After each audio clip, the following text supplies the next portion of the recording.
Hello everyone. Last व्हिडिओमध्ये आपण equations of motion using algebraic method कशी फाइंड आउट करतो हे डिस्कस केलेलं आहे.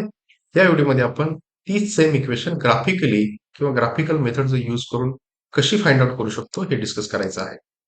मी ते ग्राफ प्लॉट केलेला आहे.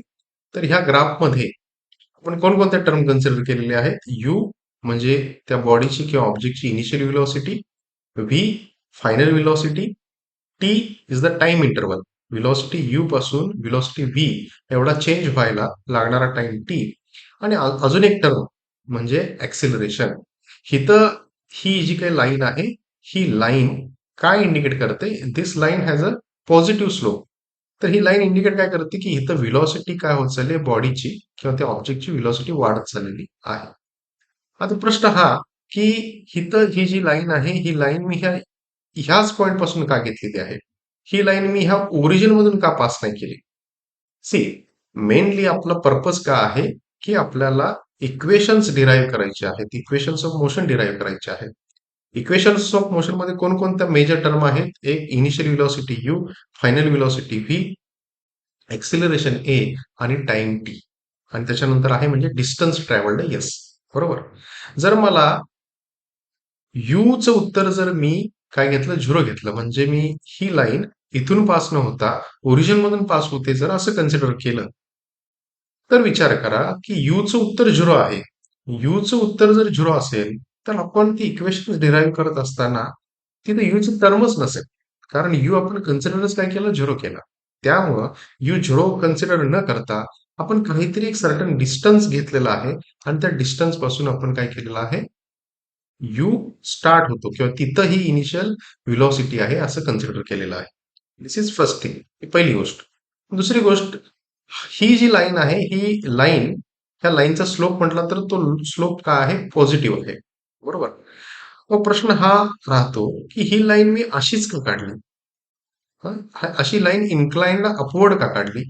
मी लाईन हॉरिझॉन्टल का काढली नाही? आता लाईन जर मी हॉरिझॉन्टल काढली तर त्याचा अर्थ काय होतो की व्हेलॉसिटी ही का आहे, कॉन्स्टंट आहे, किंवा व्हेलॉसिटी ही का आहे, युनिफॉर्म आहे. व्हेलॉसिटी जर कॉन्स्टंट असेल किंवा युनिफॉर्म असेल तर यू आणि व्ही ह्या दोन्हीचं उत्तर सुद्धा का होईल, सेम होईल.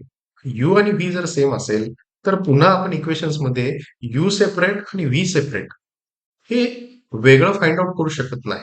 आपल्याला एक जनरलाइज इक्वेशन ज्याच्यामध्ये चं वेगळं उत्तर येईल, चं वेगळं उत्तर येईल, हे असं फाइंड आउट करायचं आहे. आयडियालिस्टिक किंवा आयडियल अशी कंडिशन असू शकते की जिथे यू आणि व्ही सेम आहे. पण ते कधी होणार, ज्यावेळी बॉडी युनिफॉर्म व्हेलॉसिटीनं मूव्ह होत असेल त्यावेळी. आपल्याला एक जनरल इक्वेशन डिराईव्ह करायचं आहे, जनरलाइज इक्वेशन डिराईव्ह करायचं आहे. त्यामुळे आपण इथं प्रत्येक टर्म काय केलेली आहे, कन्सिडर केलेली आहे. यू कन्सिडर केलेला आहे, व्ही कन्सिडर केलेला आहे, टाइम टी कन्सिडर केलेला आहे, आणि ऑब्व्हियस इथं ज्या अर्थी व्हेलॉसिटी वाढत आहे त्या अर्थी त्या बॉडीला ऍक्सिलरेशन सुद्धा आहे. आता आपल्याला हे तरी माहिती आहे की slope of the velocity time graph म्हणजे काय असतं, ऍक्सिलरेशन असतो. म्हणजे इथं ही बॉडी व्हेलॉसिटी जशी इन्क्रीज होत आहे तसं इथं हा ऍक्सिलरेशन काय आहे, कॉन्स्टंट आहे. मला ते ऍक्सिलरेशन जर फाइंड आउट करायचं असेल तर मला काय घ्यावं लागेल, ह्या लाईनचा काय घ्यावा लागेल, स्लोप घ्यावा लागेल. म्हणजे तो स्लोप जर मला घ्यायचा असेल तर मी स्लोप कसा घेऊ शकतो, दिस लाईन बीसी किंवा हे distance BC divided by this distance AC. बरोबर. आता बीसी मी कसं फाइंड आउट करू शकतो, BC is equal to B D minus C D, B D minus C D divided by A C. आता B D, B to D distance is nothing but V, final velocity V म्हणजेच काय आहे, बी D आहे. आणि C to D म्हणजेच काय, initial velocity. ही जर मी लाईन म्हटली C D, C D line काय इंडिकेट करते आपल्याला, यू इंडिकेट करते, इनिशियल व्हेलॉसिटी. आणि ए सी लाईन काय इंडिकेट करते, टाइम इंटरवल जो काय तो इंडिकेट करते. म्हणजे A is equal to V minus U divided by T. आता मी सिंपल काय केलं, हा टी मी लेफ्ट हँड साईडला घेऊन गेलो, A into T is equal to V minus U, आणि परत ही मायनस यू टर्म जी आहे ती परत मी काय घेऊन आलो, लेफ्ट हँड साईडला घेऊन आलो. तर U plus A T is equal to V. तेच मी परत इक्वेशन शफल करून लिहिलं, तर V is equal to U plus A T. तर हे आपलं पहिलं इक्वेशन आहे. इक्वेशन्स ऑफ मोशन मधलं हे पहिलं इक्वेशन आहे.